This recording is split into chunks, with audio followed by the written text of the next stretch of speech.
বন্ধুরা কেমন আছো? আশা করি ভালো আছো। এটা অনেকটা বেলা হয়ে গেছে উঠতে, আমার শরীরটা খুব একটা ভালো নেই। আর এখানে কয়েকদিন হলো আমার ভাগ্নিরা এসেছে, তাদেরকে একটু সুজি করে দিলাম সকালবেলায়, ওরা একটু সুজিটা খেয়ে নিল। তারপরে আমি এখানে একটু জল আনতে চলে গেলাম, জানো তো কল নেই নিজেদের, আমার জেঠিমাদের ওই মিনিটা ছাড়লে ওখান থেকে জল নেওয়া হয়, মিনি থেকে জলটা নিয়ে নিলাম। তারপরে কালকে রাতে জানো তো বৃষ্টি হয়েছে, প্রচুর পরিমাণে ঝড় বৃষ্টি, তাতে চারিদিক আবার লণ্ডভণ্ড হয়ে গেছে, সব পাতা টাতা পড়ে গেছে, চারদিকটা একটু পরিষ্কার করে ঝাঁটিয়ে নিলাম। আর মিনি গড়াটাও একটু পরিষ্কার করে ঝাঁটিয়ে নিলাম, কারণ জল টল নেওয়া হয় তো ওখানটা না পরিষ্কার থাকলে ক্যাডরাই ফ্যাডরাই হয়ে গেলে জলে নোংরা পড়ে যাবে। তারপরে বাসনটা মেজে নিলাম। তারপরে আমার মেয়ে দেখো না বাসন বয়ে দিচ্ছে আমি মাজছি বলে। তারপরে মেয়ের জন্য একটু খিচুড়ি বসালাম, কারণ মেয়ে তো মিষ্টি জিনিস একদম খেতে চায় না, ও দিদিরা খেলেও ও তো খেতে চায় না, ওর জন্য একটু খিচুড়ি বসিয়ে দিলাম। আর যেহেতু গ্যাস শেষ হয়ে গেছে তাই এই ইন্ডাকশানটা কিনে এনেছিলাম, ওই ইন্ডাকশানটাতেই বসালাম। আর হচ্ছে তো খুব পরিমাণে প্রচুর পরিমাণে শরীরটা খারাপ, উঠতেও পারছিলাম না কদিন, তাই ভিডিও টিডিও ছাড়তেও পারিনি।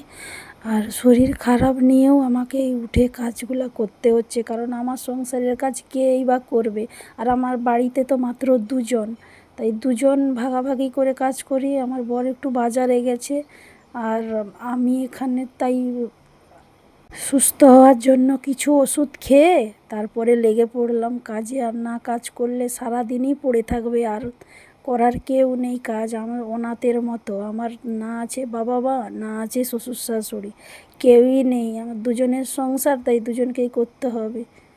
যে শরীরটা খারাপ হলে কেউ যে দুদিন এসে করে দেবে কেউই নেই, আমার শরীর খারাপ হলে আমাকেই ওষুধ খেয়ে আমাকেই আমার কাজ করতে হয়। তাই জন্য একটু মনটাও ভালো লাগছিল না শরীর খারাপের জন্য, তাই রাস্তায় ভাগ্নিদেরকে নিয়ে মেয়েকে নিয়ে একটু রাস্তায় হাঁটাহাঁটি শুরু করে দিলাম, একটু মনটাও ফ্রেশ লাগবে। তারপরে বাড়িতে এসে স্নান করে ঠাকুরকে, অনেক দিন জল দল দেওয়া হয় না, ধূপধুনা দেওয়া হয় না, একটু ধূপধুনা দিয়ে দিলাম ঠাকুরকে।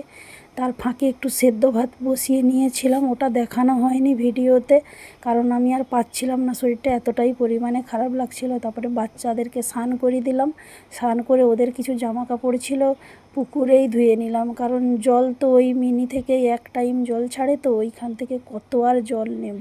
তারপরে সিদ্ধ ভাত হয়েছিল, আজকে সেরকম কিছু রান্নাই হয়নি, ওই সিদ্ধ ভাত সবাইকে দিয়ে দিলাম, বাচ্চাদেরকেও দিয়ে দিলাম, নিজেও একটু খেয়ে নিলাম, বেশি তো খেতে পারছিলাম না শরীরটা খারাপের জন্য। তারপরে দেখো এদিকে আবার মেঘ করেছে, অন্ধকার হয়ে